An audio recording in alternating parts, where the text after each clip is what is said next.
మీరు డైరెక్ట్ చేసిన ఒక సినిమాకి జాతీయ చలనచిత్ర అవార్డు వచ్చింది. సో దాని గురించి ఏం చెప్తారు సార్? జాతీయ అదే సితారండి. ఆ సినిమాకి best editor, best female singer ఇలాగా వచ్చినాయండి. Regionally best film. నాకు ఇంకా ఏం తృప్తి లేదండి. నేనేమి చేసింది ఏది లేదు అనే నాకు అప్పటికప్పటికి నా ఫీలింగ్. నేనేదో చెయ్యాలి. నేను రాసినవి కూడా కథలు బాగున్నాయి అది అంటూ ఉంటారు, ముఖ్యంగా పసలపొడి కథలు ఇవన్నీ.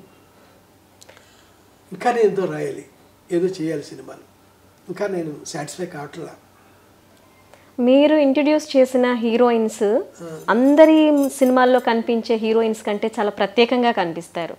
అంటే మీరు ఈ హీరోయిన్ని దృష్టిలో పెట్టుకొని క్యారెక్టర్ డిజైన్ చేస్తారా, లేకపోతే నా కథలో హీరోయిన్ ఇలా ఉండాలి అని అనుకుంటారా? నా కథలో హీరోయిన్ ఇలా ఉంటేనే అమ్మాయి ఫైనల్లో చదువుద్ది కాదంట్లా. కానీ నేను ఫైనలైజ్ చేసుకున్న హీరోయిన్ని ఇలా చూపించాలి. ప్రతి ఆర్టిస్ట్కి కూడా, ప్రతి మనిషికి గుడ్ యాంగిల్స్ బ్యాడ్ యాంగిల్స్ ఉంటాయి. ఫోటో సెషన్ చేసేటప్పుడు నేను ముందు బ్యాడ్ యాంగిల్స్ తీసేస్తాను, అవి షూట్ చేస్తాను ఫస్ట్. అలాగ కెమెరా పెట్టకూడదు ఆ యాంగిల్లో.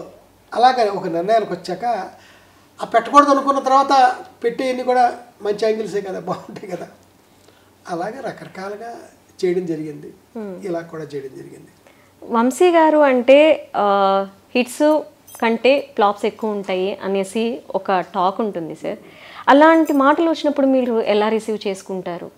ఎందుకంటే వాళ్ళు మాట్లాడిన దాంట్లో అబద్ధం లేదు కదా.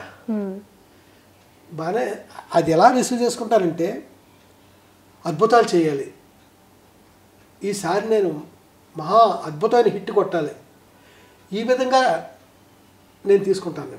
అందుకే నెగిటివ్గా తీసుకుని అవతలాడు ఎవడో నన్ను అలా అన్నాడు కదా అని వాడి మీద ఆ కక్ష సాధింపులు ఆ విధంగా ఉండదండి ఆలోచన తీరు. చాలా బెటర్గా చేయాలి.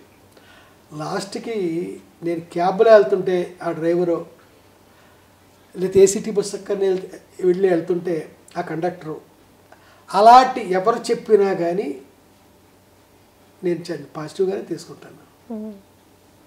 అదేవిధంగా సార్, ఇప్పుడు ఇళయరాజా గారు అంటే మీకు మ్యూజిక్ అందిస్తే చాలామంది అడిగిన క్వశ్చన్సే, మీరు కూడా చాలాసార్లు ఇంటర్వ్యూ చెప్పారు. సో మీ ఇద్దరి కాంబినేషన్లో మ్యూజిక్ చాలా బాగా ఉంటుంది. సో అంటే మీ ఇద్దరికి వేవ్ లెంత్ ఎక్కడ కలిసింది మొదటిసారి? అలా ఏం కాదండి, ఆయన గొప్ప మ్యూజిక్ డైరెక్టర్. ఆయన గురించి ఇప్పుడు నేను కొత్తగా ఏమి చెప్పక్కర్లా. అయితే నా వరకు వస్తే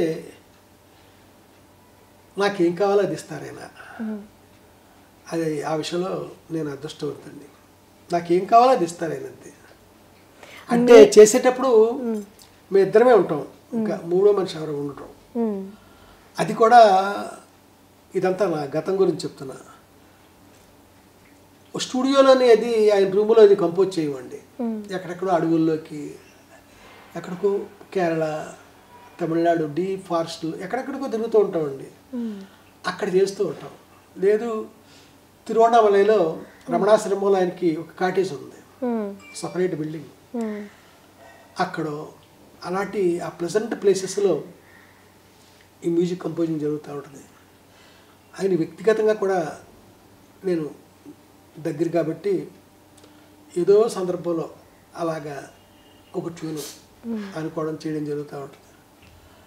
అలాగా చీకట్లో నడుస్తున్నప్పుడు ఆయన ట్యూన్ చేశారు, రైల్లో వెళ్తున్నప్పుడు చేశారు. ఇలాగ రకరకాల సందర్భాల్లో పరిగెట్టుకుని హార్మోనియం ముందు కూర్చొని ఆయన కంపోజ్ చేసింది ఉన్నా, ఈ విధంగా చేసినవి కూడా చాలా ఉన్నాయి.